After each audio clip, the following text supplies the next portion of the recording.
Howdy. The Grim Reaper was a sadly apt advertising mascot for the early Lancaster watch companies. From Adams and Perry to the various firms whose names were some variation of Lancaster Watch Company, through to the final failure, Keystone, each of these firms was living on borrowed time and born with one foot in the corporate grave. If two men hadn't gotten together and decided to start a new watch company in Lancaster in 1874, the future would have been different in some very important ways.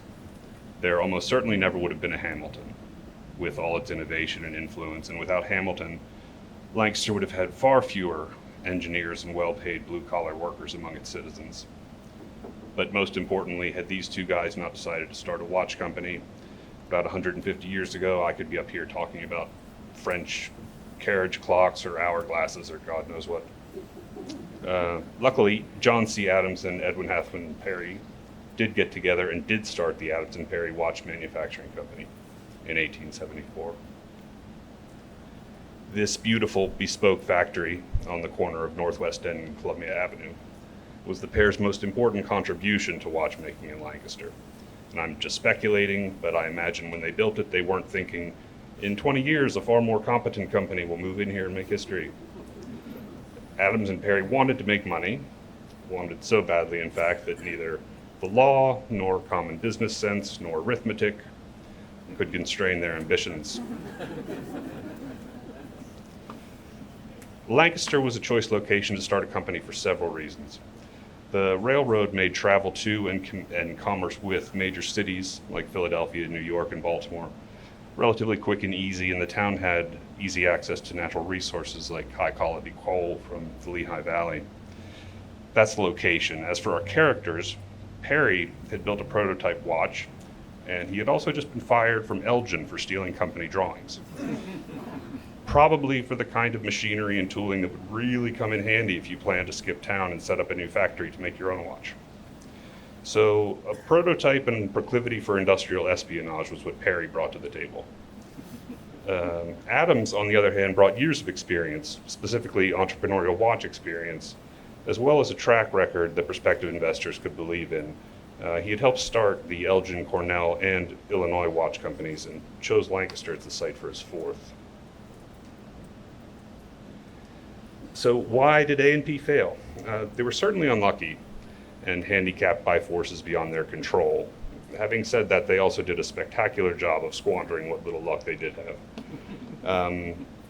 In founding the firm, they set out to raise $100,000. They managed $78,000.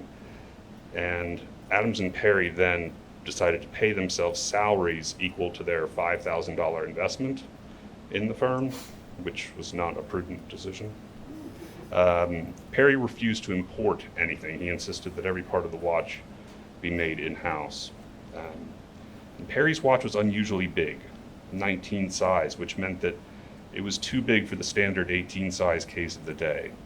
In the Louvre of Adams and Perry mistakes, this might well be their Mona Lisa. At the time, both the Americans and the Europeans were making fine pocket watches.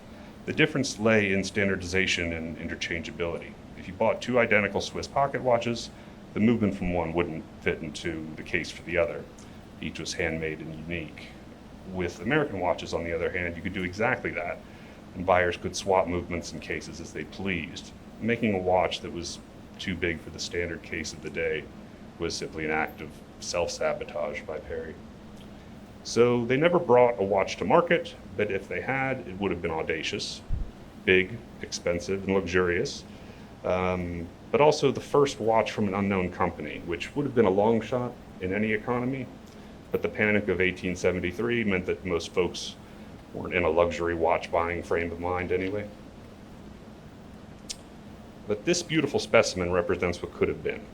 It's an original Adams and Perry movement that was presented to George M. Franklin sometime in the 1880s when he was vice president of the Lancaster Watch Company.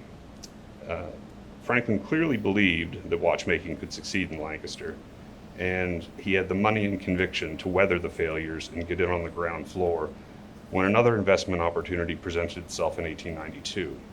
in November of that year, Franklin became the chairman of the brand new Hamilton Watch Company. So I want you all to notice that this is a confidential price list, so you're all now sworn to secrecy. Sometimes great responsibility is thrust upon you. You're welcome. This list was distributed to jewelers and shows the specs of two of the Lancaster Watch Company's more interesting watches, the Lancaster model and the New Era model.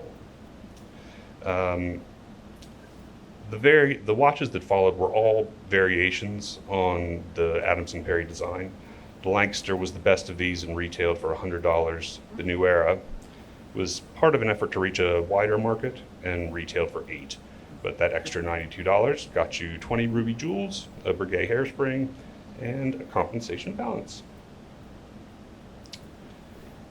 In 1886, after the 4 previous watchmakers had failed, Unlucky Number 5 was founded, the Keystone Standard Watch Company. It used the same tools and machines and factory as the earlier companies and copied the movement as well. But whereas the earlier companies had aimed for luxury or luxury adjacent consumers, Keystone went in the other direction, simplifying and cheapening its watches in the hope of tapping a broader customer base. That was one of several bad decisions the company made, and they folded in 1890. There's one happy asterisk to the story of the early Lancaster companies, though not as far as selling watches goes. Lancaster would have to wait a few more years until the founding of the Hamilton Watch Company before it could claim a successful watchmaker. The happy asterisk is Ezra Bowman, who actually worked at Adams and Perry and went without pay for a while to help that company stay afloat. He made 50 of these beautiful but commercially unviable watches, even though he wasn't opposed to importing escapements and mainsprings, but he just couldn't make it work financially. But his lasting influence, besides making the only early Lancaster watch that wasn't based on an Adams and Perry design, was founding his school. It attracted thousands of students over the next century, providing vocational training that prepared them for myriad careers in watchmaking, especially at the business just down the road, the Hamilton Watch Company. And here's a well-groomed Hamilton employee working on a Model 21 marine chronometer balance wheel, and I just love this picture. Finally, I have to thank Bert Sifrelak and George Meyer in putting together this talk, as well as the London Geneva Lancaster exhibit at the museum. Their exhaustive 3-part series in the bulletin was invaluable. I also have to give special thanks to Bert, who was beyond generous in taking my 78,000 phone calls and being my own personal early Lancaster watch tutor. And thank you all for being here.